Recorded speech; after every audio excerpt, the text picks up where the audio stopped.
Olá pessoal, tudo bem com vocês? Espero que sim. Sejam muito bem-vindos a mais um Senta que lá vem história. Muita gente me pergunta como foi o diagnóstico do Nick, então hoje eu resolvi contar para vocês um pouquinho essa história. Antes de falar do diagnóstico em si, eu preciso contextualizar a história antes do diagnóstico. O Nick foi uma gravidez planejada, desejada, sempre quis ser mãe, então foi com muita alegria que eu descobri que eu estava grávida. A gravidez foi tranquila, não tive nenhuma intercorrência, fiz o pré-natal direitinho, tudo em ordem. O Nick nasceu no dia 23 de agosto de 2010, numa segunda-feira, ao meio-dia e 1. Quem gostar de fazer mapa astral pode me mandar que eu curto demais astrologia. Nasceu de 39 semanas, parto normal, mamou os 4 meses, né? Os 4 meses da minha licença. Não teve nenhum problema para pegar a mamadeira, eu até fiquei chateada, poxa, né? Pensei que ia ter um drama, ele só queria ser alimentado, não importasse se era o peito ou a mamadeira. Nesses 4 meses a alimentação foi exclusiva, né, da amamentação, depois que eu comecei a inserir os outros alimentos. E todo o processo sempre muito sorridente, era tranquilo, não era de chorar, não chorava toda hora, chorava, eu acho que o normal, mas assim, não ficava a noite toda chorando, era uma criança bem sossegada. Ele é uma criança sossegada. E daí foi crescendo. Como eu trabalhava meio período, ele ficava com a minha mãe meio período e depois eu ficava com ele. Então nós não vimos necessidade de colocar em creche, né? Muito novinho, enfim. Já que tinha alguém para cuidar, resolvemos deixar em casa. E muito alegre, muito brincalhão. Só que 1 ano e 10 meses não falava uma palavra. Eu sou mãe só do Nick, não tinha experiência com criança e falava, ué, será que tá certo isso, né? Aí perguntei pro pediatra. A pediatra, não tá falando nada. Daí ele falou pra mim, é porque você não está estimulando, mãe.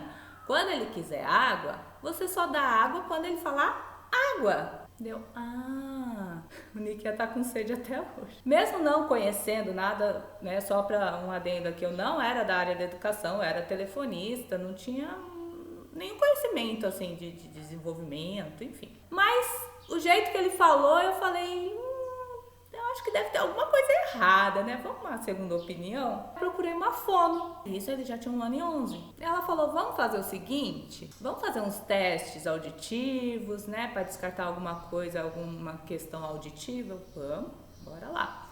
Fez os testes com os nomes, né? Audiometria, Bera e outros testes que eu esqueço os nomes. Tudo tranquilo, tudo nos conformes.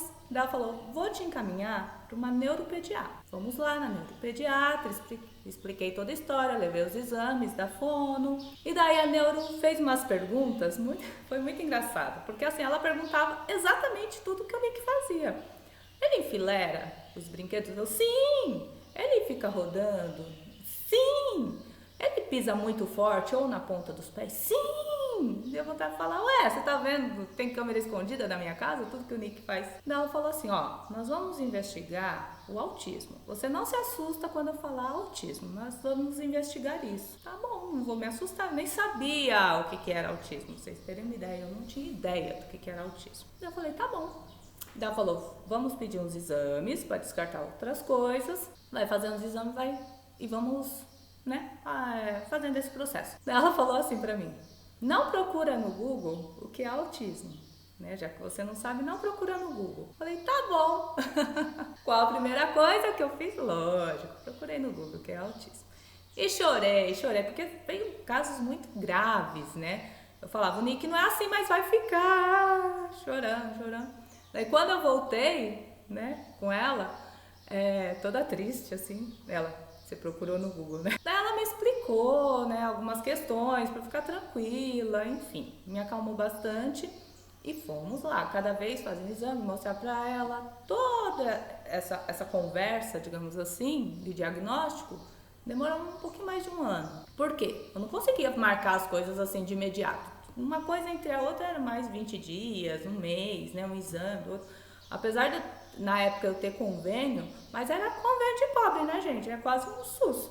Então demora para marcar, às vezes quando ia pro dia eles remarcavam porque aquela unidade já não estava mais atendendo o convênio, enfim. Então demorou, né? Quando a gente fez os exames e eu mostrei pra ela, ela viu que não tinha nada de fora do normal, na parte médica, ela falou, ó, eu vou precisar de uma avaliação neuropsicológica. Eu sempre concordo, porque eu não sei, né? Há 10 anos atrás, eu não sei como tá hoje, sinceramente, mas há 10 anos atrás, nenhum convênio cobria a avaliação neuropsicológica. Pra eu entrar pelo SUS, eu ia ficar numa fila eterna e era muito caro o particular, muito caro. Pra mim, né, gente? Quem tem dinheiro não acha caro, mas pra mim era muito caro. Só que até esse tempo, né, passou um tempo, eu mergulhei, eu fui atrás, pesquisei, enfim, eu já estava bem entendida de autismo, né? Não tanto que eu sei hoje, mas já sabia bastante. E eu sabia que a intervenção precoce era a melhor coisa, então eu falei, poxa, eu vou ficar esperando, sendo que eu, né, preciso de um laudo para começar as intervenções, enfim, eu achava isso. Daí eu falei, não, vou dar um jeito.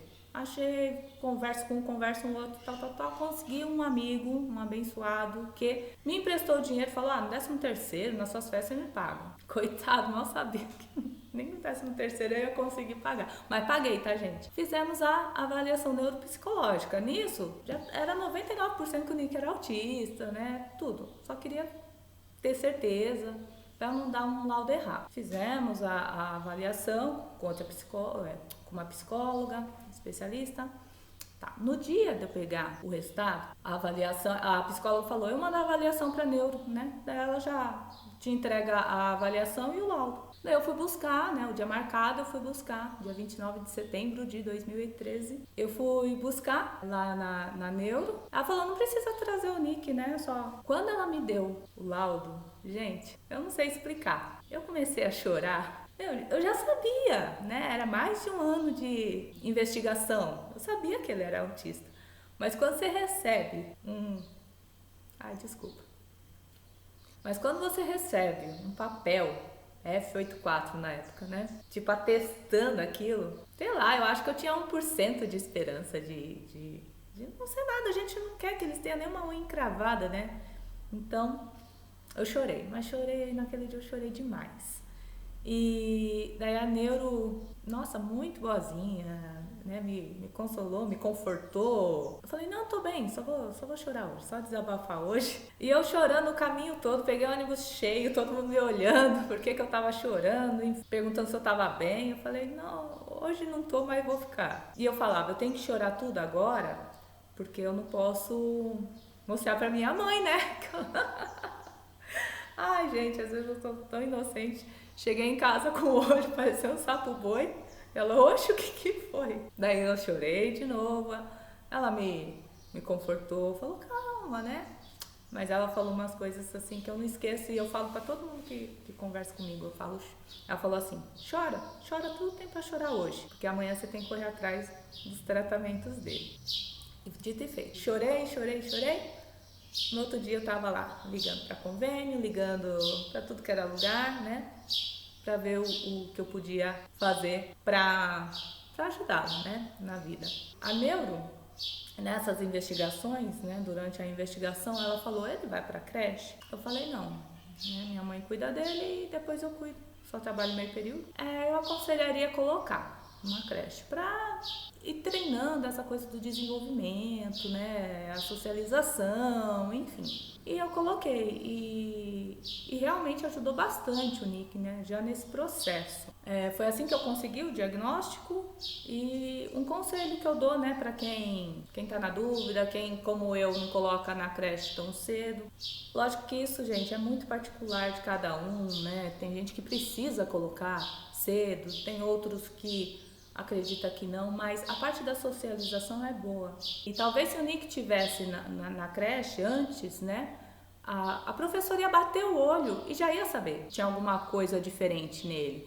Porque as professoras de educação infantil, elas estão ali na prática, elas sabem né? Elas batem o olho, elas sabem quando tem algo diferente. Deixa as crianças, né, socializarem um pouco na escola. Às vezes não precisa ficar o período inteiro, o dia inteiro, que nem quando eu coloquei o Nick, ele ficava meio período. Mesmo que a creche ficasse o dia todo, né, eu pudesse deixar ele o dia todo, ele ficava só o meio período que eu estava trabalhando, depois eu pegava ele. Já ajuda bastante. E daí a professora, ela tem esse olhar.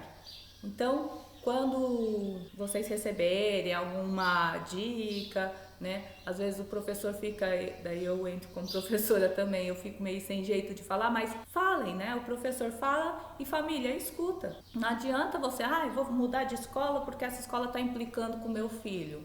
Se for realmente algo do desenvolvimento, vai acompanhar. Então, investiguem. Uma segunda opinião, se vocês não gostam muito da professora ou não confia, enfim, pega uma segunda opinião, leva em psicólogo, vão atrás, tá? Porque pode ajudar bastante. Quanto mais precoce esse diagnóstico, mais rápido as intervenções, mais efetivas, né? As intervenções quanto mais cedo começarem. Porque fica protelando, daí quando vai descobrir mesmo que vem as reclamações, é lá no primeiro ano, 7, 8 anos. E daí é o tempo que já perdeu, que já poderia estar estimulando. Vão e investiguem. É o meu conselho sempre. Então esse foi um Senta que lá vem a história. Espero que tenham gostado e até o próximo vídeo. Um beijo!